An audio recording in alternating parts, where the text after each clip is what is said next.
Mike Bohn here at American Top Team with Dyah Davis, the among others coach of Dustin Poirier, boxing coach, man, and obviously a massive fight coming up for him, the trilogy, Conor McGregor, July 10th, UFC 264. Just tell me the vibes in camp right now. We're a little over a month out. Just tell me how you think Dustin's looking.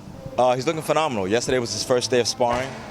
He took care of business. He's looking incredibly sharp for day one of sparring, and we're very excited, man. We're looking forward to closing this trilogy out in style. Interesting. So the first days of sparring is like only a little over a month out. Is there like a certain philosophy behind that? Is that how you guys have always done it, or just tell me a little bit about the mentality and approach to that? Yeah, pretty much. I mean, Dustin's got tons of high-level experience right now as far as being in the fight game with cage time. So, you know, we try to take the approach. We want as least minimal wear as possible. So, you know, a whole lot of sparring is not necessarily required. It's the right amount of sparring, the right amount of eyes that are on him, and you know, making sure our machine is fine-tuned and ready to go July 10th. That's more important than you know, a lot of the day-to-day sparring. You know, we get what we need. Sense. And for him, I mean, it's obviously really interesting. We're turning around and doing the third fight like right away. There was such a long gap in between the first and the second one. Do you think this like is a huge advantage for him going into this one? I mean, not a lot of time for Conor to make adjustments. Like, I'm sure the mental side of it, the knockout's still very fresh and all that stuff. Like, does this give you even more confidence going into this third fight than maybe the second one? Yeah, for sure. Dustin is active. You know, I think that definitely plays to his favor.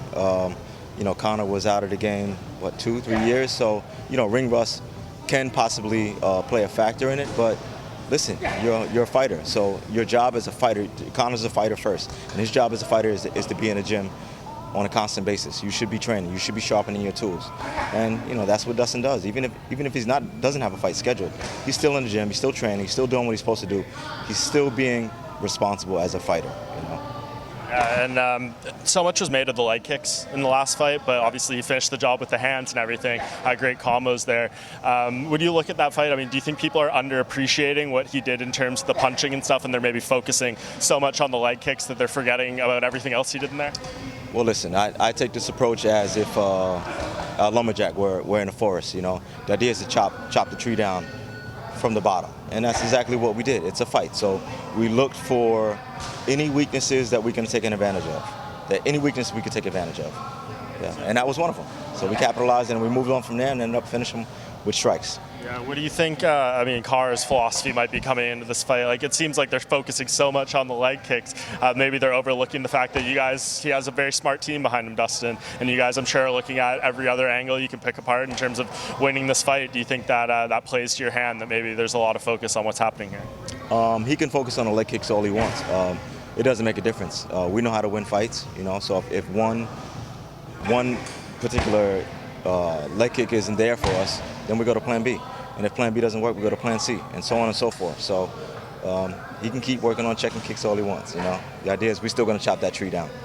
And when you look at Dustin right now, do you see like a different level of maybe just calmness or excitement and stuff? Like, we have the last fight, Abu Dhabi, quarantine, just like so much craziness involved. This one's going to be Vegas, like a full crowd. Do you think it's just a lot more smooth going into this fight maybe than the last one? The approach will be no different.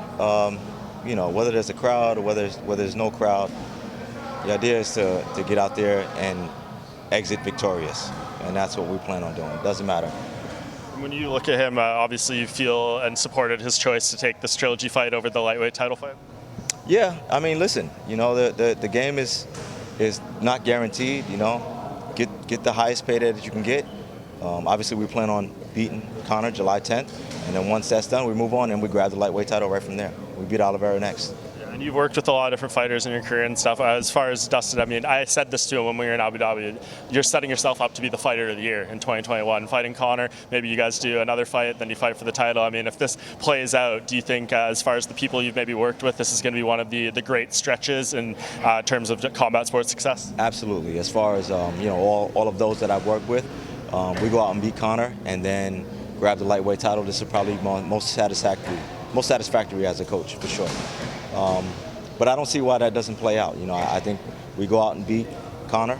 There's no reason why he shouldn't be fighting for the lightweight title. after that. Yeah, no, it has to happen. And a couple other things I wanted to ask you about. I saw you here working with Joanne and Jacek. When you work with someone like her who has such a decorated background in Muay Thai, and she's kind of seen and done it all in the striking world, what are you trying to do in terms of like, molding her skill set, adding to it, changing certain things? Like, what's kind of your philosophy in terms of working with Joanne at this stage in her career? Well, we always like to try to focus on the weaknesses, to strengthen those, and continue to capitalize on her strengths.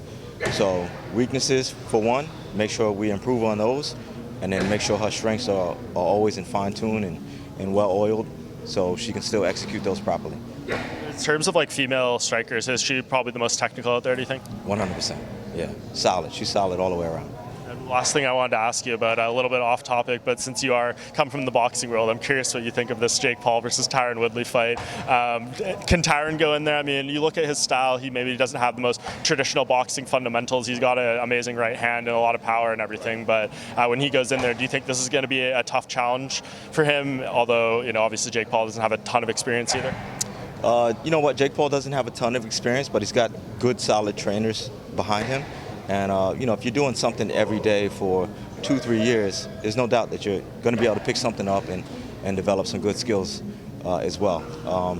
Tyron is definitely very explosive. He's got one-shot knockout power, but boxing is a little bit different.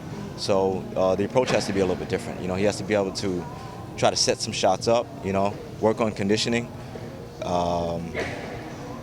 It's just the little things, but Tyron definitely has all the goods to win the fight.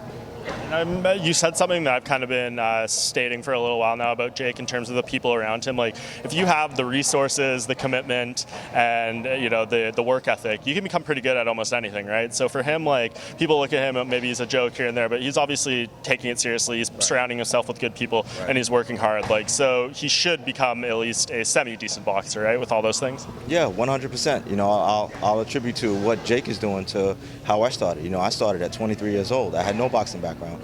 Although my father was an Olympic gold medalist in the 76 games and he had a stellar professional career of 20 years, I had zero interest, so I started at the age of 23. In 8 months, I turned pro. So if you're dedicated to your craft and if you're focusing on what it is that you want to do, if you're goal-oriented and you're, again, if you're focused on that craft, man, you'll be just fine. The sky's the limit. But it all starts with the power of the mind. Sure. And last thing, to bring it full circle back to Dustin, how do you see this fight unfolding? Of course, you don't want to give away the game plan, but do you see this maybe being shorter than the last one? Do you think it's going to be a longer, maybe tougher fight, or what's kind of the vision when you look at it?